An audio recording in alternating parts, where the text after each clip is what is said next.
Assalamualaikum warahmatullahi wabarakatuh. Waalaikumsalam warahmatullahi wabarakatuh. Selamat pagi anak-anak semuanya.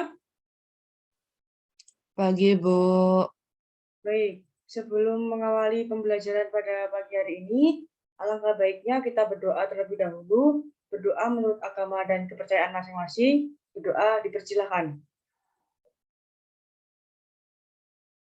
Berdoa cukup. Gimana kabarnya anak-anak semuanya? Baik? Alhamdulillah. Alhamdulillah, baik. Sebelum Ibu menjelaskan materi, Ibu akan presentasi terlebih dahulu ya. Yang pertama, Mbak Rizky Nur Indah. Hadir, Bu. Mas Syamsul Hidayat. Hadir. Mbak Iin Wanda Lisyowati. Hadir, Bu. Mas Raja Nuhat. Hadir. Baik. Jadi di sini hadir semuanya ya. Iya, Bu. Oke. Alhamdulillah. Selanjutnya, pertemuan kali ini Ibu akan membahas materi terkait bela diri. Nanti Ibu akan share screen ya anak-anak ya.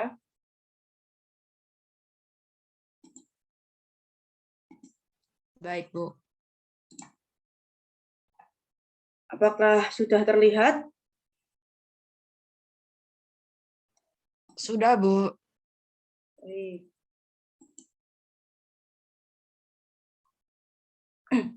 Baik. Pertemuan kali ini Ibu akan membahas bela diri yaitu pencak silat. Nanti lebih lanjutnya Ibu akan jelaskan di slide-slide berikutnya. Oke. Pokok bahasan pada pertemuan kali ini yang pertama ada pengertian sarana dan prasarana, teknik dasar dalam pencak silat, dan yang terakhir ada nilai positif dalam pencak silat. Baik, di sini pengertian pencak silat sendiri itu pencak silat itu ada pengertiannya sendiri-sendiri anak-anak. Yang pertama itu pencak gerak dasar bela diri yang terkait dalam peraturan, digunakan dalam belajar, dalam latihan, dan pertunjukan. Kemudian silat. Silat itu gerak bela diri yang sempurna dan bersumber dari kerohanian yang suci murni, guna keselamatan diri serta menghindarkan diri dari perbuatan jahat. Seperti itu anak-anak. Kemudian pencak silat sendiri ini diartikan merupakan sistem bela diri yang diwariskan oleh nenek moyang sebagai budaya bangsa Indonesia, sehingga perlu dilestarikan, dibina, dan dikembangkan. Nah, pencak silat ini memiliki pamor yang begitu luas, baik secara nasional maupun internasional. Bahkan, pencak silat ini cukup populer di beberapa negara seperti Malaysia, Brunei Darussalam, Singapura, Filipina Selatan, dan Thailand Selatan, sesuai dengan penyebaran berbagai suku bangsa. Kemudian, pencak silat ini itu memiliki unsur yang terkandung. Ada keterampilan, budi pekerti, pembentukan kepribadian, religius, semangat kebangsaan. Nah, di dalam pencak silat ini sendiri memiliki induk organisasi yang disebut sebagai IPSI. Nah, ini IPSI ini induk organisasi di Indonesia. IPSI itu bisa disebut Ikatan Pencak Silat Indonesia. Kemudian ada juga yang namanya pesilat. Nah, pesilat ini disebut persekutuan pencak silat antar bangsa. Nah, pesilat ini tuh nama organisasi yang dibentuk oleh Indonesia, Singapura, Malaysia, Brunei Darussalam untuk mewadahi federasi-federasi pencak silat di berbagai negara. Kemudian berdasarkan fungsinya, pencak silat itu dibedakan menjadi 4, yaitu yang pertama ada sebagai olahraga, kesenian, bela diri, dan ada sebagai kebatinan, seperti itu. Kemudian di sini ada kaidah pencak silat. Kaidah pencak silat di sini itu aturan dasar tentang cara-cara melaksanakan atau mempraktekkan pencak silat.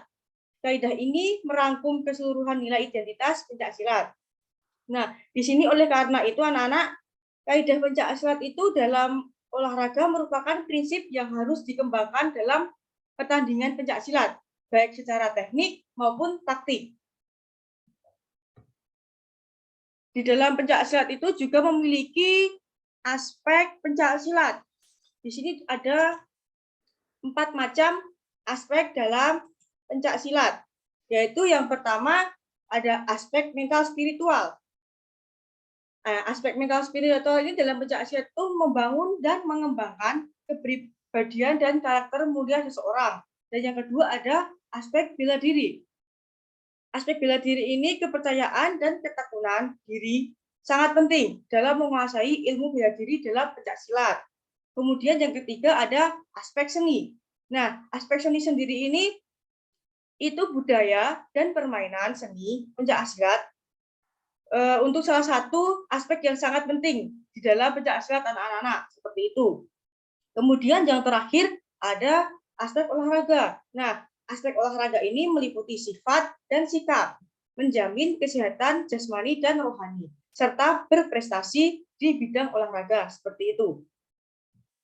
Kemudian di sini ada sarana dan prasarana pencaksilat.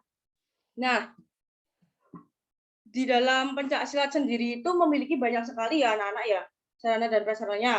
Salah satunya ada gelanggang. Nah, gelanggang ini ketika di pencaksilat itu kegunaannya untuk pemanfaatan sebagai alas dalam pertandingan yang berguna untuk menopang segala gerakan dan posisi atlet ketika dalam laga atau pertandingan pencaksilat. Nah, kemudian di sini anak-anak bisa lihat contoh gambar gelanggang ya anak-anak ya. Kemudian ada yang kedua ada lampu babak. Nah, lampu babak ini yang dipakai dalam pertandingan pencaksilat anak-anak memiliki warna-warna tertentu yang memiliki makna tersendiri.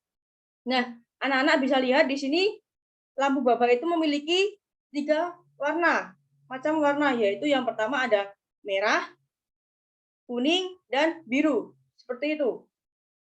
Kemudian ada yang ketiga ada timbangan. Nah, timbangan ini tuh sangat penting anak-anak ketika kita akan melakukan pertandingan karena timbangan itu manfaatnya untuk menimbang berat badan untuk mengikuti pertandingan karena pertandingan itu memiliki kelas tersendiri-sendiri, kelas berat badan kelas A, kelas B, kelas C sampai kelas bebas seperti itu.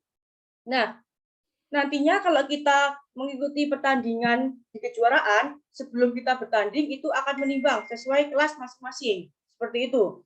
Kemudian ada pelindung tulang kering. Nah, pelindung tulang kering ini sendiri juga sangat penting untuk digunakan dalam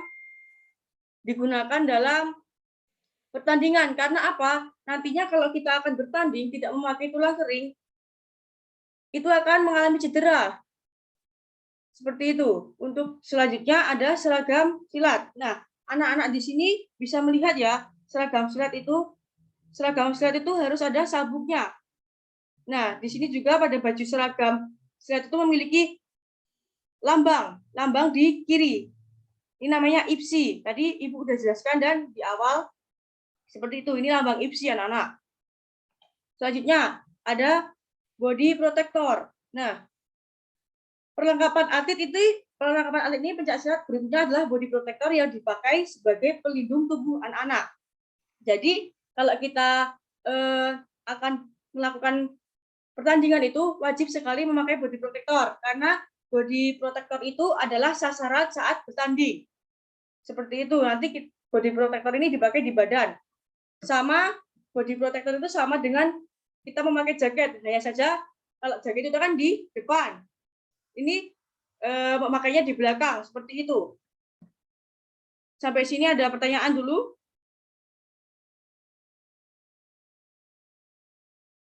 Belum, Bu. Belum. Baik, Ibu akan lanjutkan. Nah, selanjutnya ada teknik dasar. Nah, dalam pencaksilat itu kan memiliki banyak sekali ya teknik dasar. Kemudian di sini Ibu akan jelaskan tentang teknik dasar. Ada 6. Yang pertama ada kuda-kuda, teknik pasang, pukulan, tendangan, tangkisan, dan yang terakhir ada guntingan. Nah, di sini yang pertama ada kuda-kuda. Istilah kuda-kuda itu berasal dari kata kuda, yang berarti posisi kaki seperti orang menunggang kuda. Di dalam pencaksilat ini, kuda-kuda itu diartikan sebagai suatu posisi yang menjadi tumpuan untuk melakukan sikap pasang anak-anak. Nah, teknik-teknik serangan dan teknik pembelaan diri. Di sini tuh teknik kuda-kuda itu ada 6. Salah satunya ada kuda-kuda tengah, kuda-kuda samping, kuda-kuda depan, kuda-kuda belakang, kuda-kuda silang, dan yang terakhir ada kuda-kuda khusus. Nanti Ibu di sini akan jelaskan satu-satu ya anak-anak ya. Sebelumnya di sini anak-anak ada yang tahu tidak kuda-kuda tengah itu seperti apa? Bisa dideskripsikan?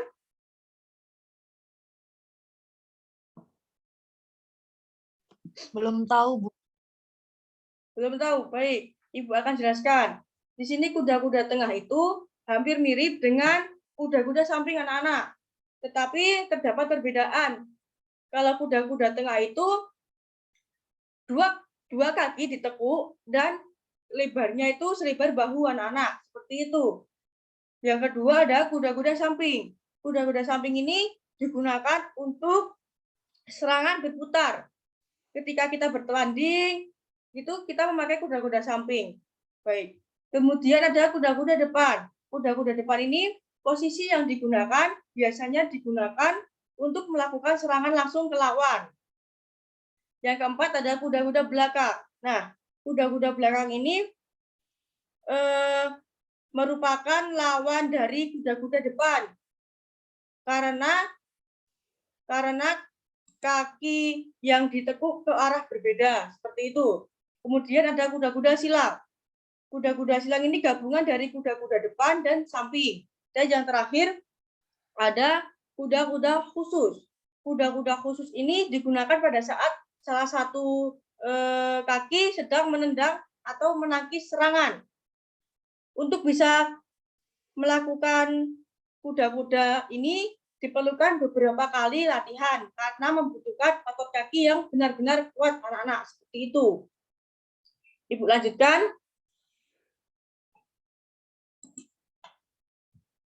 Nah, di sini juga ada teknik pasang. Teknik pasang ini dapat memasang posisi kuda-kuda dengan benar dan baik. Teknik ini merupakan kombinasi antara teknik kuda-kuda, posisi kaki, dan posisi tangan. Teknik ini memungkinkan posisi tubuh lebih fleksibel untuk menyerang maupun bertahan. Nah, teknik pasang ini tuh sangat penting anak-anak ketika kita mau melakukan pertandingan, karena kalau kita sebelum melakukan pertandingan itu disarankan kita untuk melakukan teknik pasang seperti itu. Baik, yang selanjutnya di sini ada pukulan. Anak-anak bisa lihat gambar di samping ya. Contoh pukulan, di sini ada pukulan lurus, pukulan tegak, pukulan bandul, dan pukulan melingkar. Nah, Ibu akan jelaskan tentang teknik pukulan. Nah, teknik pukulan itu bela diri yang menggunakan lengan dan tungkai. Lengan mempunyai peranan penting baik sebagai alat serang maupun alat bela. Jenis-jenis pukulan ada banyak macamnya. Yang pertama ada pukulan lurus, pukulan bandul, pukulan tegak, pukulan melingkar, dan yang terakhir ada pukulan samping. Nah, nanti Ibu di sini akan jelaskan satu-satu tentang teknik pukulan. Sebelumnya, Ibu akan tanya kepada kalian, ada yang tahu tidak teknik pukulan itu seperti apa?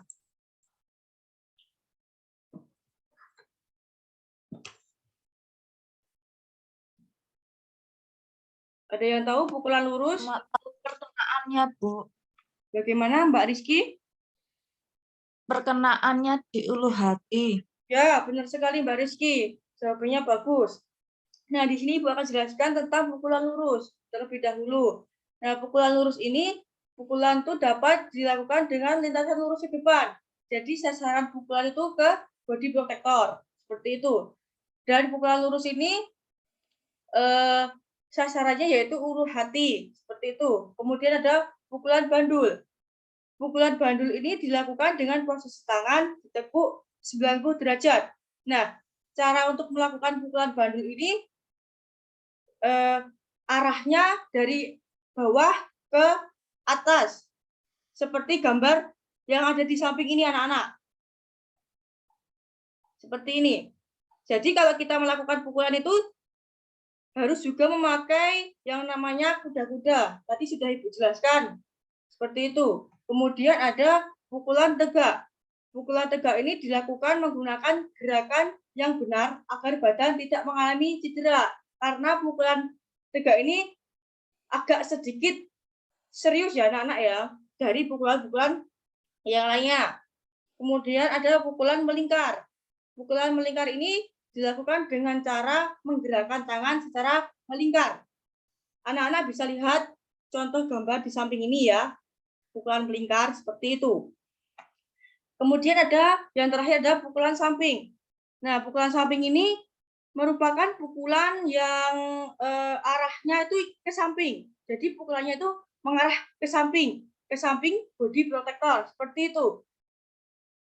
Pukulan ini tuh tubuh dengan menggunakan punggung tangan seperti itu.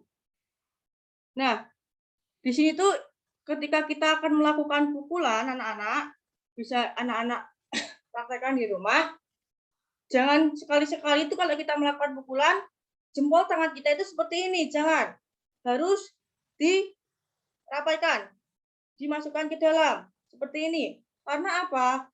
Karena kalau kita jempolnya seperti ini, nantinya kita akan mengalami cedera seperti itu. Sampai sini ada yang ingin bertanya dulu?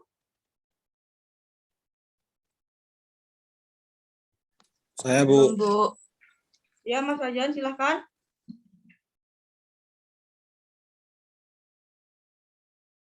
Oh, kalau dalam pertandingan itu kelasnya itu ditentukan oleh apa ya, Bu? Baik. Tadi kan Ibu sudah jelaskan ya tentang sarana-prasarana tadi ada timbangan. Nah, dalam pertandingan itu kelasnya itu ditentukan oleh berat badan Mas Rajan. Seperti itu. Nantinya kalau di pencak itu ada aturannya. Aturannya itu nanti ada yang putra dan yang putri itu ada kelas tanding yang namanya A, B, C, D, E, F sampai kelas bebas. Seperti itu ditentukan berat badannya. Seperti itu Mas Rajan. Oh, baik, Bu. Ya, bisa Ibu lanjutkan ya. Baik, di sini juga ada tendangan.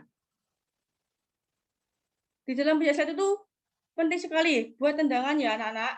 Di sini ada tendangan, 5 tendangan. Teknik 5 tendangan yaitu tendangan lurus, tendangan jejak, tendangan T, tendangan belakang, dan tendangan sabit. Anak-anak bisa lihat contoh gambar di samping ini, contoh tendangan. Ibu akan jelaskan satu-satu tentang tendangan. Yang pertama ada tendangan lurus. Nah, tendangan lurus ini memakai ujung kaki dengan tungkai lurus. Jadi tendangan ini sama dengan pukulan. Sasarannya pada body protector. Seperti itu. Kemudian ada tendangan jejak. Nah, tendangan jejak ini disebut juga dengan tendangan sasarannya telapak kaki. Kemudian ada tendangan T. Nah, tendangan T ini biasanya digunakan untuk serangan samping. Pada saat pertandingan itu, tendangan T itu sasarannya pada samping body protector. Seperti itu. Kemudian ada tendangan belakang. Tendangan belakang ini dilakukan dengan terlebih dahulu memutar tubuh. Jadi, tendangan belakang ini agak sulit untuk dipraktekkan. Seperti itu. Kemudian yang terakhir ada tendangan sabit. Tendangan sabit itu dilakukan dalam lintasan setengah lingkaran. Perkenaan pada tendangan sabit itu kalau di body protector itu di samping. Kalau untuk perkenaan kakinya pada punggung kaki. Seperti itu anak-anak. Jadi kalau tendangan sabit itu, ini umpama ya kaki, tendangan sabit itu kakinya harus seperti ini. Jangan jari-jarinya seperti ini, nanti juga mengalami cedera. Seperti itu anak-anak. Ibu lanjutkan. Nah, di sini juga ada tangkisan. tangkisan ada 4 di dalam pencak silat. Ada tangkisan dalam, tangkisan luar, tangkisan atas, tangkisan bawah. Ibu akan jelaskan satu-satu. Yang pertama ada tangkisan dalam. Nah, tangkisan dalam ini sejajar dengan bahu dan dilakukan dari luar ke dalam. Kemudian ada tangkisan luar. Tangkisan luar jenis tangkisan yang sejajar dengan bahu dan dilakukan dari dalam keluar dengan mengambil bagian luar dari kaki atau tangan. Seperti itu. Jadi kebalikan tangkisan dalam dan tangkisan luar itu anak-anak. Kemudian ada tangkisan atas. Tangkisan atas itu untuk melindungi kepala. Ibu akan contohkan tentang tangkisan atas. Jadi tangkisan atas itu untuk melindungi kepala. Gerakannya seperti ini. Nah, seperti ini. Tangan itu menangkis dan melindungi kepala seperti ini. Dan tangan itu menggenggam. Baik. Akan Ibu lanjutkan tentang tangkisan bawah. Nah, tangkisan bawah ini dilakukan dari atas ke bawah agar terlindungi dari serangan lawan. Seperti itu, anak-anak. Nah, di sini di dalam pencak silat itu juga ada guntingan. Guntingan ini tuh kalau saat kita bertanding tuh poinnya banyak anak-anak karena kita menjatuhkan lawan seperti itu. Gerakan guntingan ini diawali dengan menendang, kemudian disusul dengan jepitan. Teknik tersebut menggunting tubuh lawan akan mudah dijatuhkan. Nah, anak-anak bisa lihat contoh gambar di samping ini. Yang memakai sabuk biru ini yang melakukan guntingan. Anak-anak bisa melihat kaki yang memakai sabuk biru ini. Kaki yang pakai sabuk biru ini kan kakinya menjepit lawan ya anak-anak ya. Nah, ketika kita melakukan guntingan, tubuh kita itu dijatuhkan ke matras. Agar apa?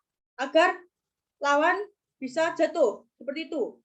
Nah, ketika kita di posisi lawan saat digunting, itu kuda-kuda kita harus kuat. Harus sekuat-kuatnya. Karena apa? Nantinya lawan tidak bisa menjatuhkan. Seperti itu anak-anak. Nah, di dalam pencak silat sendiri memiliki nilai positif. Beberapa nilai positif yang diperoleh dalam olahraga bela diri pencak silat yaitu yang pertama ada kesehatan dan kebugaran. Yang kedua, membangkitkan rasa percaya diri. Yang ketiga, melatih ketahanan mental. Yang keempat, membina sportivitas. Dan yang terakhir, disiplin dan keuletan yang lebih tinggi. Jadi di pencak silat sendiri itu juga memiliki nilai positif juga anak-anak seperti itu. Baik. Di sini sebelum Ibu akhiri ada yang ingin bertanya? Ibu akan stop share screen dulu. Ada yang ingin bertanya? Izin bertanya, Bu. Ya, silahkan Mbak Rizky. Di dalam pencak silat itu ada ya kategorinya? Kategori dalam pencak silat Mbak Rizky ya? Ya, Bu. Baik. Ini pertanyaan yang bagus ya.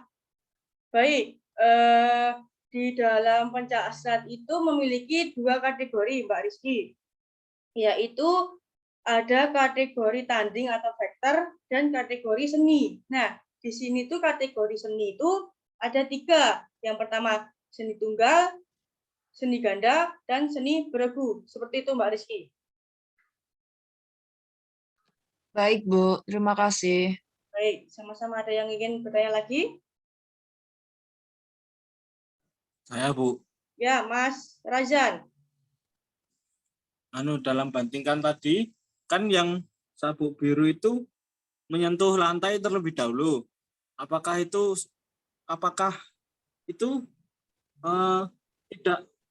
tidak bisa dikatakan dia jatuh terlebih dahulu baru jatuhin lawannya seperti itu? Oh, baik. Ini pertanyaan yang bagus ya, Mas Razan ya. Jadi teknik bantingan itu menjatuhkan, Mas, menjatuhkan lawan. Seperti itu. Jadi kalau kita melakukan guntingan, kalau gini, kalau kita melakukan guntingan tidak bisa kan ya kita berdiri seperti itu. Jadi badan kita harus terjatuh seperti itu Mas Rajan. Agar apa? Agar lawan bisa juga terjatuh. Karena kita kan melakukan guntingan itu seperti menggunting Mas. Jadi tubuh kita harus diliukkan ke samping seperti itu. Seperti itu Mas Rajan. Baik Bu, berarti dia juga harus lebih ke bawah ya Bu, jatuh gitu ya Ya, Bu. betul. Harus kuda-kudanya itu harus ke bawah. Jadi apa kita tuh penting sekali mempelajari kuda-kuda dalam pencak silat itu. Seperti itu. Baik Bu, terima kasih. Sama-sama. Ada yang ingin bertanya lagi? Tidak, kalau tidak Ibu cukupkan. Baik. Ibu cukupkan pembelajaran pada pagi hari ini. Untuk anak-anak semuanya, jaga kondisi di rumah, makan makanan yang teratur, makan bergizi, minum yang banyak ya. Sebelum Ibu cukupkan, alangkah baiknya kita berdoa terlebih dahulu, berdoa menurut agama dan kepercayaan masing-masing, berdoa dipersilahkan. Berdoa cukup? Ibu, terima kasih anak-anak sudah mengikuti pembelajaran Ibu pada pagi hari ini dengan bagus, dengan baik. Ibu berterima kasih, kurang lebihnya Ibu mohon maaf. Wassalamualaikum warahmatullahi wabarakatuh. Waalaikumsalam Warahmatullahi Terima wabarakatuh. kasih, Bu. Terima kasih, Bu. Baik, sebelum Ibu akhiri, nanti Ibu akan mengirimkan tugas di via WA ya, anak-anak ya. Siap, Bu. Baik, terima kasih anak-anak. Ibu izin keluar Zoom.